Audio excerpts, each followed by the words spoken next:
नमस्कार मित्रांनो, कसे आहात तुम्ही? मजेत ना? घेऊन आलो तुमच्या सगळ्यांचा लाडका आवडतं यूट्यूब चॅनल देवा स्पोर्ट्स अँड ट्रॅव्हल्स. तर मित्रांनो, काल रात्री आम्ही डोंबिवलीला स्टे केला होता. आमचे रिलेटिव्ह होते.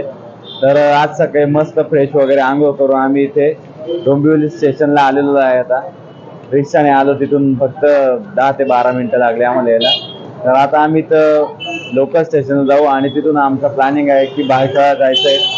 भायखळ्याला गेल्यानंतर तिथून आम्हाला राणी लक्ष्मीबाई राणीच्या बागेत जायचं आहे. तर त्या राणी बागेत जाऊ आणि तिथे बघू. तिथे पोहोचल्यावर आपण पुढची व्हिडिओ पूर्ण कंटिन्यू करूया.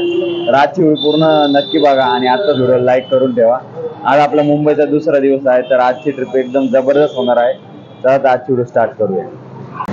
आता जस्ट आम्ही या इथे रिक्षामध्ये उतरलो आणि आम्ही आता इथून स्टेशनला जाणार आहे डोंबिवलीच्या. तर हा रूट आहे डोंबिवलीच्या स्टेशनला जायचा. तर मित्रांनो, या रिक्षा स्टँडपासून जे स्टेशनला जायला वेळ लागतो फक्त 6 ते 7 मिनटं पायी जायला लागतो. तर आपण जे या रूटने जातो तर इथं आपल्याला हे जे शॉप्स मार्केट आहे, हे मार्केटला आपल्याला जवळजवळ 100% लेडीजचेच दुकान भेटले. सगळे लेडीज गारमेंट. तर लेडीजसाठी आपल्याला जीन्स, कुर्तीज, वन पीस वगैरे सगळं भेटून जाईल. तर मी इथे बॉईजसाठी शॉप शोधत होतो, पण मला फक्त एकच शॉप भेटलं. तर तुम्ही बघू शकता, प्रिया फॅशन. तर आता जस्ट मित्रांनो, आपण इथं लोकल स्टेशनला पोहोचलो आहे. तर आता इथे जाऊया. आपल्याला इथे जाऊन तिकीट पण काढायचं आहे. बघूया तिकीटचं रेट वगैरे काय. तिकीट काढल्यानंतर बघूया आपली जी लोकल ट्रेन आहे ती कोणत्या प्लॅटफॉर्म येते.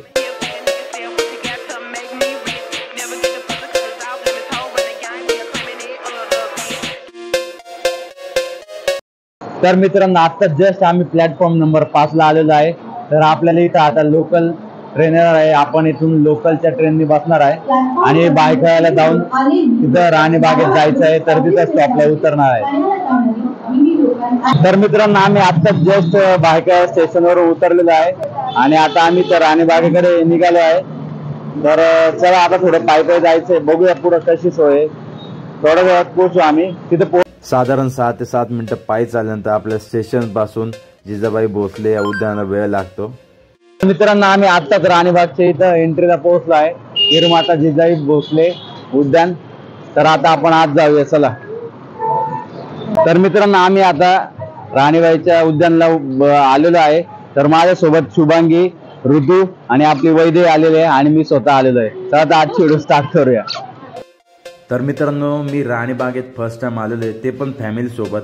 पण इथे खूप गर्दी आहे, त्यामुळं इथं फिरायला खूप वेळ लागणार आहे आणि आपली व्हिडिओ पण खूप मोठी होणार आहे. त्याच्यामुळं मी याची एक सेपरेट व्हिडिओ वेगळी बनवणार आहे राणीबागेवर. तर ती व्हिडिओ तुम्हाला काही दिवसात भेटून जाईल. तर आता आपण पुढच्या स्टॉपला जायची तयारी करूया. तर मित्रांनो, जस्ट राणीबागेच्या बाहेर आलो आणि लगेच इथं पर्सवाला होता. तर आपले शुभांगीला पर्स घ्यायचे होता. तर पर्स बघितल्या आणि एक फायनल चॉईस केली. फक्त 100 रुपये किंमत होती पर्सची. खूप मस्त होत्या. आता जस्ट आम्ही दादरच्या स्टेशनला उतरलो आणि तिथून बस पकडल्यानंतर आम्ही इथं सिद्धिविनायकच्या मंदिराच्या इथं आलेलो आहे. तर आता इथं गर्दी आहे, थोडीफार आहे. आता बघूया, मग ती दर्शन करायचं सिद्धिविनायक गणपतीचं. तर चला आता पुढे जाऊया. तर सिद्धिविनायक गणपती हा एक इच्छापूर्ती गणपती आहे. तर इथे लोक आपली मनातली इच्छा व्यक्त करतात आणि नवस करतात, फेडतात. तर आज आपण इथे बघणार आहोत ते मंदिर कसं आहे. तर आज मी फर्स्ट टाइम आलो आहे, तर इथे दर्शन घेऊया. मंदिरात नेहमीच अशी भाविकांची गर्दी असते. मंदिराचं मॅनेजमेंट खरोखर मला खूप चांगलं वाटलं, कारण तिथं मंदिराच्या आत आम्ही फक्त अर्ध्या तासात दर्शनासाठी पोहोचलो होतो. आम्ही पोहोचलो तेव्हा नेमकीच तिथे आरती चालू होणार होती, त्याच्यामुळे जरा जास्तच घाई केली त्यांनी. आम्हाला दर्शन थोडं घाईमध्येच घ्यायला लागलं आणि मंदिराच्या आतल्या बाजूला काही काम चालू होतं मंदिराचं, त्यामुळे मंदिरातून गणपतीची मूर्ती बाहेरच्या बाजूलाच काढून ठेवली होती, त्याच्यामुळे बाहेरूनच दर्शन घ्यावे लागले. अशा प्रकारे आमचं मंदिरातलं दर्शन झालेलं आहे. आता आम्ही बाहेर चाललो आहे. मित्रांनो, आत्ताच आमचं सिद्धिविनायक मंदिरात गणपतीचं दर्शन झालं आणि आता इथं जाताना थोडा नाश्ता वगैरे करूया म्हटलं. सिद्धिविनायक म्हणून एक टपरी आणि छोटंसं नाश्ता सेंटर आहे. तर इथं आता आम्ही व्हेज सँडविच वगैरे खाणार आहे, थोडा चहा वगैरे पिणार आहे. मग नंतर आम्हाला पुढे गेटवे ऑफ इंडियाला जायचं आहे.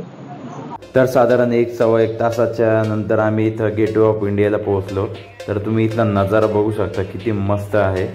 तर मित्रांनो, फायनली आमची ट्रिप आता पूर्ण रेडी झालेली आहे आता आमचा हा शेवटचा स्पॉट आहे, तर इथं आम्ही फायनल पोहोचलो आहे. गेटवे ऑफ इंडियाला यायची खूप इच्छा होती. 7 ते 8 वर्षानंतर आम्ही गेटवे ऑफ इंडियाला आलेलो आहे आणि फॅमिली सोबत तर मी फर्स्ट टाइम आलेलो आहे. तर गेटवे ऑफ इंडिया तुम्ही बघू शकता इकडे. आणि तुम्हाला काय सगळ्यांनाच माहिती गेटवे ऑफ इंडियाची इथं अजून कोणते कोणते मेन स्पॉट आहे. तर इकडे तुम्ही बघू शकता ताज हॉटेल आहे, त्यानंतर इकडे ओबेरा हॉटेल आहे. तर आता आम्ही इथे मस्त फॅमिली सोबत आता फॅमिली सोबत थोडासा टाइम स्पेंड करूया, थोडस मस्त निवांत एन्जॉय करूया आणि मग नंतर पुढच्या स्पॉटला जाऊया. म्हणजे आता हे फायनल स्पॉट आहे आमचं. तर मित्रांनो, आता मी याच्या अगोदर 2-3 वेळा CST ला म्हणजे गेटवे ऑफ इंडियाला ओबेरा हॉटेल ताज हॉटेलला आलेलो होतो, पण हे फर्स्ट टाइम आलेलं आहे. तर यांचे काय एक्सप्रेशन, यांचं काय म्हणजे मनोगत व्यक्त करूया, आपण त्यांना विचारूया काय नेमकं. तर शुभांगी, आपलं काय कसं काय वाटतं आलं? मी फर्स्ट टाइम मुंबईला आलेले आहे. बरोबर. तर आम्ही गेट ऑफ इंडियाला आलेलो आहे. आता खूप छान वाटतं मुंबईला फिरून. मस्त भारी फिलिंग आहे. छान. अजून बाकी ओबेरा हॉटेल आणि ताज हॉटेल खूप छान वाटतं. ओबेरा हॉटेल इथल्या बिल्डिंगच खूप सुंदर आणि मोठमोठे आहेत. छान वाटतं एकदम मुंबईला. ठीक आहे. आता परत कधी मग आपण येणार आहे का? लवकर आपण लवकरच. ठीक आहे, चालेल. पिल्लू, तुला कसं वाटतं बा? मला खूप छान वाटते. कुठे आलोय आपण? आपण आलोय इकडे माझं काय? Gate of India. Gateway of India.